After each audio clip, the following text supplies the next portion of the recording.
Hey guys, welcome back to Talk Story with me, Kelsey Sugai. I'm here with my friend Amy Truong, who is the Senior Annual Giving Manager for Make-A-Wish. Amy, thanks for joining us here. No, thank you for having me. So how did you get involved with Make-A-Wish, Hoy, and what has your experience been like so far? So before I switched to nonprofit, I was actually working in technology, and I fell in love with volunteering and found out that my passion is helping others and helping the world become a better place. So I decided to make the switch from tech into nonprofit. The experience has been amazing. I think it's awesome to do what I really love. It has been crazy though, since nonprofits all over have been pretty impacted by COVID-19 and the pandemic and stuff. But it's been great. I was just looking at the kids in the background going crazy over there. They love singing. Before you were a QA manager, quality assurance manager, and you've done a lot of marketing for other businesses as well. Yes. So I was in the technical world a little bit, technology, software development. I did that right out of college. And yeah, so far it's just kind of been changing. So recently, during this stay-at-home order period, you helped to organize a virtual talent show, and you guys fundraised over $60,000. And you've organized a virtual gala, which is pretty amazing. How has organizing those events been for you? Well, I definitely couldn't do it alone. So it was definitely a huge team effort. And obviously I'm newer to Make-A-Wish. So I was definitely probably more of a support role. With the virtual talent show, that was amazing. It was just our community really pulling together, especially when it all began. It was just amazing to see how our board members, our volunteers, our Wish children and their family, our staff just pulled together and made it happen. And also our sponsors. And we wouldn't be able to do it without everybody in the community. As far as the virtual gala, that was pretty much my colleague, Michelle. She was amazing. Like, she is just a rock star at organizing these events. But again, it's, our group, it's the community that they love us, they support us. Our mission really resonates with them. And so I think that's part of the reason how it's done so well. Mm-hmm. And you've done a lot of volunteering. We'll get to that in a bit too, more down the list. But let's talk about Generic Dreams. Now, you've actually recently transitioned to this new blog called Do Good, Live Better. But we'll talk about that after. Let's talk about your past blog, which is Generic Dreams, which you were a digital nomad, and you've had this blog for over 10 years. What has this experience been like for you, and what is a digital nomad? Yeah, so a digital nomad is somebody that can live and work wherever they like, primarily because their job or their profession or their company is over the internet. So I started out as a digital nomad because I worked in tech. So I worked on the computer. All I needed was a laptop and the internet. And this started, I think 2014 was when I kind of got rid of everything, quit my old job, found a remote job, and lived out of a backpack for a couple years. And then from there, I just kind of jumped from one country to another and stayed as long as I liked. Usually it was within a visa time period. So I would leave after my visa expires. And then if wherever there was a cheap flight or wherever a place looked interesting or where friends were or there was a reason for me to be there, I'd go. And then I ended up writing about the experiences, just any places that I've lived, any awesome places that I've eaten, any experiences and stuff like that. And just share that, you don't have to follow the rat race. You don't have to follow the conventional road that society makes for us. You can kind of forge your own path and see what works, what makes you happy. And even for Wi-Fi, how did you probably have to rely on your hotspot a lot, or even just finding Wi-Fi somewhere. How difficult was that when you were traveling? It was pretty well. So I would definitely choose places that I knew had at least decent internet. So if I knew that I was going to go into the jungle for a week and not have internet, then it was considered a vacation.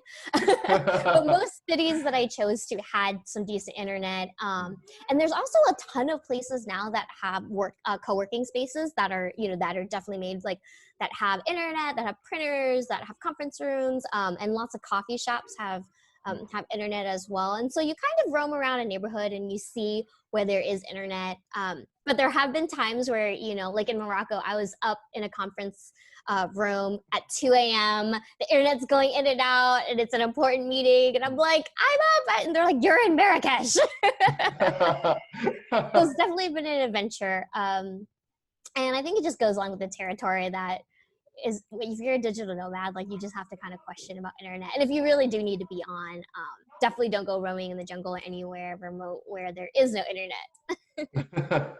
What kind of research did you do before you started visiting each country that you went to? Yeah, so I would just kind of do like a quick overview, you know, of the country, and like I had a kind of basic idea of what it was like. There's also lots of digital nomad communities, especially now. Back in 2014, there wasn't as many, but now there's definitely digital nomad communities everywhere that give you the lowdown on what a place is like, areas like, you know, that you can find an apartment in, places where you can work like cafes or co-working spaces that are great or recommended. There's also communities where, you know, is it safe for women to go to? Is it safe for LGBTQ to go to? Is it safe for you know, people that are not white, you know, like where we might face racism or discrimination, you know, just stuff like that, where there's so much research out there now. So it's really awesome how the community has grown and just made all of these different tools for us to be able to live there or visit or choose a place wisely. Mm-hmm. And what would you say your favorite destinations were out of all the places you traveled to? Oh, that's hard. Some places off the top of my head. I loved Vietnam, of course, because I'm Vietnamese. Iceland is beautiful, and Norway is also great. New Zealand's another good one. Thailand, I have a soft spot for Thailand as well. What were your favorite experiences in those countries? Like maybe you visited you did a certain hike, or you saw a monument. What were your favorite experiences? Let's see. In Vietnam, it's the food. I just love the food for sure. In Norway, I was able to see the Northern Lights. So that's neat. That was an Wow. amazing. That's cool. Yeah. Thailand, I was able to meet a ton of other digital nomads. Like, so Chiang Mai and Bangkok used to be, I don't know if they are in this still, but like they used to be kind of like the digital nomad capital. And so you would meet other people like yourself. And it was just awesome to meet other people like you and go on little adventures. New Zealand, I took an awesome road trip. Drove from north to south, well, and took a plane in between, but it was just awesome, like driving along, and then you come across this beautiful view, this like ice blue lake or this gorgeous mountain, and you're like, oh, don't, you gotta look at the road, pay attention to the road. Yeah, don't hit somebody. Don't hit somebody, don't go off the road. Oh my God. I can imagine that. She just like, wow, look at that amazing view. All of a sudden, boom. Yeah, right. We're like, oh my God, mountain. Like, yeah. There's a curve up ahead. True. Yeah, and like driving on the other side of the road, on the other side of the car is a totally different experience too. And I know, in Europe and some parts of Asia, like they drive on the left side of the road and the driver's seat's on the passenger seat. So I know that's normal for some, but it was definitely not normal for me. So I kept like mixing things up and so that was an adventure, but it was awesome. Yeah, because you're kind of closer to I can imagine that, like if you're on the right side of the car and then you're looking at the line in the middle, which is like the on your right side instead of your left. Yeah, that's kind of interesting. I never drove into like a foreign car, so I don't know the difference, but I hope to someday. Yeah, for sure. Like you're gonna notice, like, when you check the rearview mirror, you always look to the right. So I kept doing that, and there would be nothing there, because and then I would, it's to the left. You gotta look to the left to look in the rearview mirror. Oh, interesting. Oh, that's weird. Yeah, and like the windshield wipers and the blinkers are on opposite sides. So if you're used to doing it with your right, you're gonna do it with your left. Oh my gosh. Oh, yeah. That's weird. Oh man, I can't imagine that. Sure. So for someone who lives or who has lived a digital nomad life, what are the essentials if someone wants to be a digital nomad? I would say definitely a laptop, for sure. A laptop. I guess, anything that you want to live with. Like, so a lot of digital nomads like to live the minimalistic life. Like, we live out of a backpack or a carry-on. Obviously, some are completely different, but I do think the lighter, the better. So you quickly figure out what your essentials are, how many shirts you need, how many shorts you need, and then, yeah, so I always think pare it down to the essentials, a couple outfits, your charger, your camera, pretty much it, your laptop and your camera or your phone. That's great. So let's talk about the Do Good, Live Better blog. How did that start? And maybe tell us about that transition to doing that blog now. Yeah, so Do Good, Live Better, it was probably created out of a little boredom, but also a little bit of frustration. Mm. I think, there's so much more that people can do in our community, in our society, in our world to help others, Mm-hmm. and to find a cause that you truly feel passionate about to take action on. A lot of people, I think it would just do so much better if a lot of people focused on helping one another and not only just ourselves. Mm-hmm. And there's so many ways to do it, so if you have money, like, you can do something with that. If you don't have money, you have your time, you have your energy, you have your skills, and however you want to give back to the world, even if you're an artist, you're creating art, you're creating beauty, anywhere, anything that you can kind of give back. And I think, it comes back tenfold, Mm-hmm. you get what you give, and I think kindness, and being good and just doing good for others, it's kind of almost, it gives you purpose. Mm-hmm. And it feels better. Yeah, and it totally feels, there's Yeah. a whole study on how doing good deeds, and helping others makes you feel good, and it's like the same kind of high of, when you do drugs and stuff like that, it's that Mm-hmm. same high, that same feeling, or runner's high, and one thing that I do want to emphasize is, like, don't be shy about when you do good things. So a lot of people want to be humble, which I totally get. Like, we don't want to say, like, oh, Mark Zuckerberg donated $1 million, because he's doing it for the PR, or he's just showing off his money. But when he does that, he gets other billionaires to give. When Warren Mm-hmm. Buffett gives away something, $1 million, Bill Gates and Melinda Gates will give $2 million, then it makes Mark Zuckerberg give 3. Like, and if that encourages other people in your circle to give or do good and help each other out, the better, Mm-hmm. so I say don't stop that movement. Yeah, totally. And even just giving time, for people to reach out or to just talk to somebody like that in itself is even meaningful too, Oh yeah, just totally. mm-hmm. Just giving like a listening ear, or Mm-hmm. helping on a hotline, like a Mm-hmm. suicide hotline Totally. or anything like that. So it's really cool. Very important. Very important today, especially now. There's so many things going on now. Um, some people say it's positive, some people say it's negative, but there's just so many things going on now. So I think it's really important that, people come together and just share resources, be able to understand each other, listen and learn from each other. Yeah, I totally agree with you. It's like a time to pull together and learn from each other and help each other out and support one another. Mm-hmm. All right, so let's talk about your Shut Up and Write group, which it's funny because I first learned about you from that group. And Oh, really? I was thinking, maybe I should try it out because I have a few like story ideas that I've been writing, but I'm not really sure. So I thought that would be a good space for me to force myself to sit there and then just type it out. So tell us how that got started and what that experience has been like for you. Yeah, so it got started because I started writing a lot more, and it's, writing is kind of, you do something, you tend to do it alone, and so I was thinking here, I was like, there must be like a community of writers that, you can either get together and write, or you can get together and share your writing, or get feedback, or get reviews or critiques. Like, there must be something.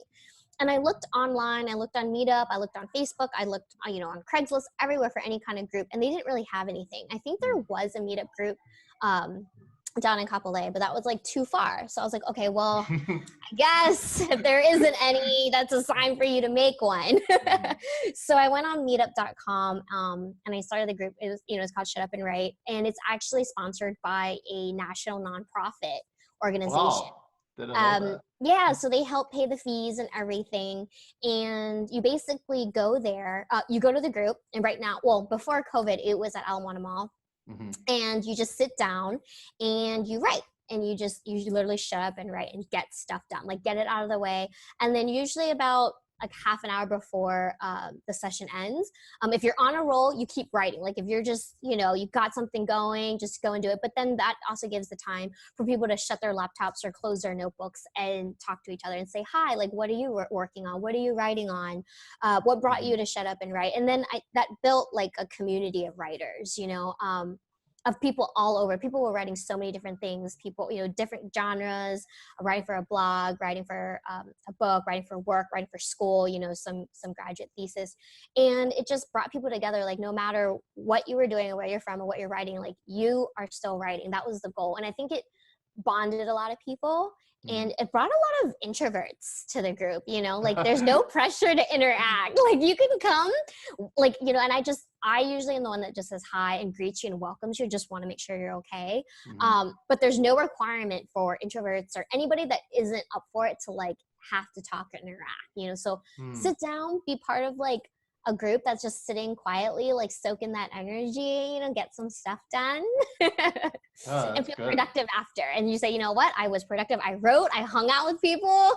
Maybe we didn't talk the whole time, but we still hung out. And it's another way for our community to get together, I think. Yeah, I like that. A lot of people don't know that I tend to be more introvert. That's because before, even my podcast, even before I taught, I used to teach at church for like over 10 years, but then that was when I was like a freshman in high school to like 23. But even before that, I was very introverted, so I didn't really like to talk to people and stuff like that. So I still have those tendencies. Yeah. I'm a little bit more open now. I can talk to people, I can communicate. But I like to be in a space where I could just kind of sit there and then I'm around creators, but then I can focus on my own stuff and then. Yeah, and I think people like you, like we need a space for that. It doesn't always have to be getting out there and socializing, saying hi, and learning about each other. It's like let's get together and be in each other's company, and then afterwards, kind of open up. It takes some time for introverts to open up sometimes too. So. I totally maybe agree. when we open up again, when we can all reconvene, you can join us. Like definitely, you'll have to. Oh, thank you. Yes. I'll show some ideas. I don't know how good they are, but they're good comedy ideas. So good. Okay. Well, our group, it's super supportive. Like we all push one another. We help each other. We do critiques. Like some of the groups break up into smaller groups to do like feedback review and stuff. So. Cool. Yeah, and my wife also writes a story too. I don't know if she wants you to tell about that, but she's writing a fan fiction, which is really good. That's awesome. Yeah, it's really good. Super creative. Yes. May I ask any details or what the fanfic is? It's on Star Wars. Okay. It's a period in Star Wars. I don't know if she wants me to tell like characters or anything. Don't give anything away. But it is in Star Wars, and she has like 3 seasons. It's all plotted out, and she was just working on it last night too. So it's pretty funny that I'm talking about it now. No, that's super cool. All right, so let's talk about your involvement with the Alzheimer's Association Hawaii chapter. How did that get started, and where is it now? Yeah. So when I moved to Hawaii, I knew that I needed a community, because I didn't have many friends. And so I was like, well, one of the ways to get involved in your community is to volunteer. So I linked up with the Alzheimer's Association because my mother has younger onset Alzheimer's. And so I said, this is a way to, kind of give back to the cause, or at least help the cause, support my mother in a different way. So I started out as a fundraising volunteer. I got started with the Walk to End Alzheimer's and the DIY signature event called The Longest Day. So currently I am on the committee for those, doing different things. And then I'm also an advocacy chair and an advocate, pushing the laws and urging legislators to pass certain bills for the cause and everything. So I have my hand in a lot of little buckets with volunteering at the Alzheimer's Association, but they're super awesome, lovely group of people, and they truly care. So it's awesome.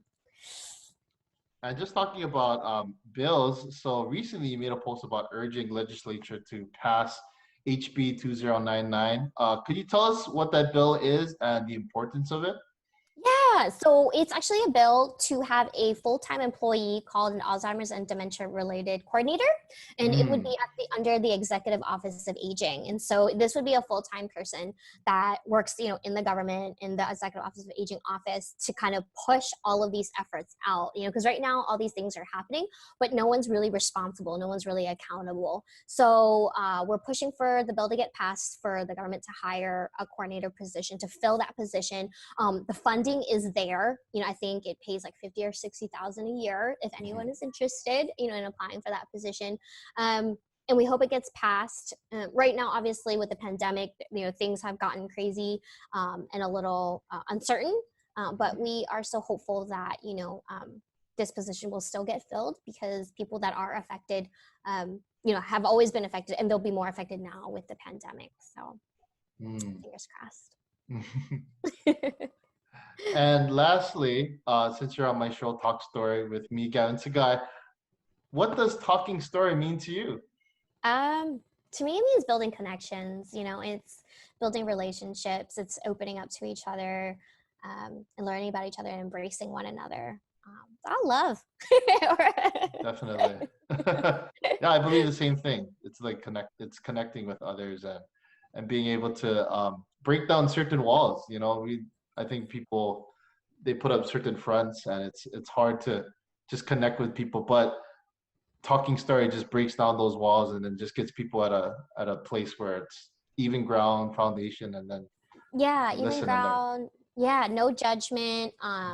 Just there listening. Building relationships. It's I think it's great. It's building that connection, and I think that's what builds our community, is because we like to sit and talk story, and that what makes our community so strong. Definitely.